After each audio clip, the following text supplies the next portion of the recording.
வணக்கம் அன்பர்களே. பிரம்மக்குடியில் இருந்து உங்கள் லட்சுமணன் ஐயா.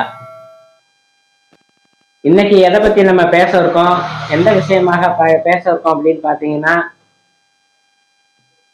எத்தனையோ கோயில்களுக்கு போயிருக்கோம், எவ்வளவோ பரிகாரங்களும் செய்துட்டோம். ஆனா எங்களுடைய வினை தீரல, எங்களுடைய நிலை மாறல, இன்னும் கஷ்டம் துன்பங்கள்ல தான் அனுபவிச்சுக்கிட்டு இருக்கோம். இப்படித்தான் அன்பர்கள் சொல்லுகிறார்கள். முதலிலே ஒரு விஷயத்தை தெரிந்து கொள்ள வேண்டும். பரிகாரம் என்பது என்ன? பரிகாரம் என்றால் என்ன? விதி பயன் என்றால் என்ன? பிறவி பயன், இதை அறிந்து செய்ய வேண்டும். ஒருவருக்கு வினை தீரும் காலம் வரும்போதுதான் அந்த பரிகாரங்கள் செய்வது சாத்தியமாகும். ஒரு பாவத்தை செய்தால் எப்படி உடனே பாவம் தண்டனை கிடைக்காதோ, பிறவியாக கிடைக்குமோ, அது போன்றுதான் பரிகாரங்களும். ஒரு பரிகாரத்தை செய்து வருகிறோம் என்று சொன்னால் அந்த பரிகாரத்தின் பலன் உடனே கிடைக்கும் என்பது விதி அல்ல. எந்த பிறவியில் வேண்டுமானால் கிடைக்கலாம், எந்த நிலையில் வேண்டுமானாலும் கிடைக்கும். அதற்காக இதை செய்தேன், எனக்கு ஒன்றும் கிடைக்கவில்லை என்று சொல்லுவதெல்லாம் சாத்தியமல்ல.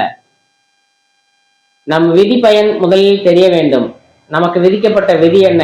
இறைவன் நமக்கு கொடுத்து இருக்கக்கூடிய விதி என்ன? இந்த பிறவியின் பயன், இதை அறிந்து செய்ய வேண்டும். ஒரு ஜோசியரிடம் போறேன், ஒரு பரிகாரம் சொல்லுகிறார்கள், கோயிலுக்கு சென்று வர சொல்லுகிறார்கள், இது வினை தீர்ந்து விடும் என்று சொல்லுகிறார்கள். ஆனால் போய் வந்தாலும் தீரவில்லை என்று கேட்கக்கூடிய அன்பர்கள் தான் நிறைய இருக்கிறார்கள். பரிகாரம் என்பதே தாம் செய்த வினைக்கு பொருட்டாக வருந்தி, என்னை இதை ஏற்றுக்கொண்டு எனக்கு சுபிட்சத்தை கொடுங்கள் என்று கேட்பதுதான். அந்த சுபிட்சம் கூட கிடைக்கக்கூடிய நிலை ஒன்று உள்ளது. இந்த காலங்களிலே தான் இவர்களுக்கு அது கிடைக்க வேண்டும், இந்த காலங்களில் கிடைக்கக்கூடாது என்பது இறைவனின் விதிப்பயன். அப்பொழுது நாம் செய்த பாவத்தின் பலனாக தண்டனைகள் அனுபவித்து வரும் காலங்களில் நாம் செய்த புண்ணியங்கள் என்று ஒரு பகுதி இருக்கும். நாம் வேண்டி வருந்தும் போது அந்த புண்ணியங்களை எடுத்து தெய்வங்கள் நமக்கு இடையிலே அந்த நன்மைகளை செய்து வரும். அந்த புண்ணியத்தை எடுத்து செய்யக்கூடிய தகுதி கூட நமக்கு இருந்தால் மட்டுமே அது சாத்தியம். இந்த உலக இயலிலே இறைவன் கொடுத்திருக்கக்கூடிய விஷயம், விதிப்பயனை அனுபவித்து தீர்த்து விட்டால் பாவங்கள் குறையும். விதிப்பயனை அனுபவிக்காமல் நீ வேண்டாம் என்று வெறுத்து வெறுத்து தள்ள தள்ள பாவங்கள் கூடி புண்ணியங்கள் குறைந்துவிடும். அப்பொழுது புண்ணியங்கள் குறைவதால் நிம்மதியான வாழ்க்கைகள் சிறப்பாக இருக்காது. ஒரு சிலருக்கு தாய் தந்தையர் வினையாக வருவார்கள். தாய் தந்தையர் சிறப்பில்லை, பிள்ளை நல்ல பிள்ளையாக இருக்கிறது என்று சொல்லுவார்கள். ஒரு சிலருக்கு உடன் பிறந்தவர்கள் நல்லவர்கள் இல்லை என்று சொல்லுவார்கள். மற்றதெல்லாம் நல்லவர்களாக இருக்கிறார்கள், உடன் பிறந்தவரே வினையாகி நிற்கிறார் என்று சொல்லுவார்கள். அதே போன்றுதான் உடன் பிறந்த அக்கா தங்கை என்று பெண் பிள்ளைகளும் அப்படித்தான். நம் குடும்பத்தில் இருக்கும் வரை கஷ்ட நஷ்டங்களை அனுபவித்து வருவார்கள். மாற்று இடத்துக்கு திருமணமாகி சென்றவுடன் அண்ணனுடன் தம்பியுடன் பகையாகி நிற்பார்கள். இதெல்லாம் ஏன் நடக்கிறது? எதற்காக நடக்கிறது? நம் குடும்பங்களில் இப்படிப்பட்ட வினைகள் வர காரணம், இதையெல்லாம் ஊழ்வினை பயன் என்று சொல்லுவோம். அந்த ஊழ்வினை என்பது ஒவ்வொரு பிறவியிலும் ஒவ்வொரு நிலையில் இருந்து செய்யக்கூடிய பாவங்களுக்கு பிரதிபலனாக வரக்கூடியதுதான் இந்த வினைகள். ஒரு சிலர் நண்பர்களால் நல்லவர்களால் நல்லா இருப்பார்கள், ஒரு சிலர் நண்பர்களால் கெட்டு போவார்கள்.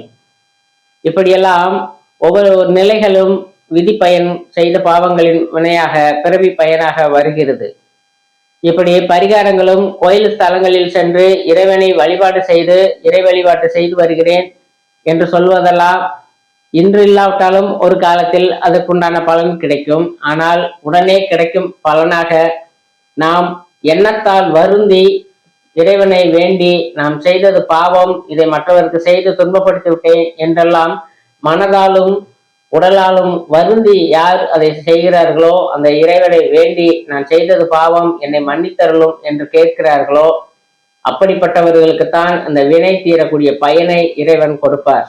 இல்லை என்றால் அதை அனுபவிக்கும் காலத்தை கொடுத்து அனுபவிக்க வைத்து விடுவார்.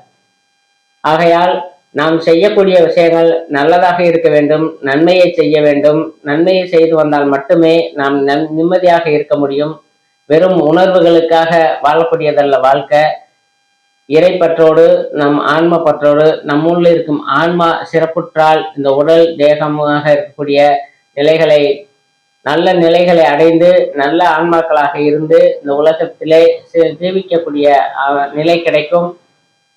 அப்பொழுது வாழ்ந்தவர்களெல்லாம் மகான்களும் ரிஷிகளும் முனிவர்களும் தவசிகளுமாக குருமார்களாக வாழ்ந்து வந்தவர்கள் அறநெறிகளை பின்பற்றி நெறியோடு தெய்வ பற்றோடும் மக்களுடன் அன்போடும் வாழ்ந்தவர்கள் தான் இன்று உலகத்தில் நிலைத்து இருக்கிறார்கள். அப்படிப்பட்ட நிலைப்பாடுகளை நாமும் அடைய வேண்டும், நாமும் ஒரு நல்ல நிலையை பெற வேண்டும், இந்த இயற்கையோடு இயற்கையாக வாழ வேண்டும் என்று விரும்புபவர்கள் நல்லதை செய்யுங்கள். உங்களை நம்பி வருபவர்களுக்கு முடிந்தவரை உதவி செய்து காப்பாற்றுங்கள். தன் நிலையை விட தன்னை தேடி வருபவன் நிலை உயர்ந்திருந்தாலும் சரி தாழ்ந்திருந்தாலும் சரி, தன்னை தேடி வரும்போது அதை பணிந்து ஏற்று இறைவன் கொடுத்த பணி என்று செய்து வந்தால் அனைவருக்கும் நன்மை கிடைக்கும், நன்மை பயக்கும். இந்த பிரம்மக்குடியில் இணைந்து செய்யக்கூடிய அன்பர்களும் இணைந்து இந்த பணிகளை திருப்பணிகளை செய்து வரலாம். இந்த காணொலியை மற்றவர்களுக்கு அனுப்பி அவர்களும் தெரிந்து நல்ல விஷயங்களை தெரிந்து கொள்வதற்காக இந்த வீடியோக்களை போட்டு வருகிறோம். அனைவரும் தெரிந்து ஒருவரேனும் அந்த தொண்டை செய்து வந்து அந்த பயனை அடைந்தீர்களானால் அடியன் செய்த பாக்கியமாக கருதி இறைவனும் இறைவியும் உங்களை காக்கட்டும், நல்வழிப்படுத்தட்டும். இறை வணக்கங்கள்.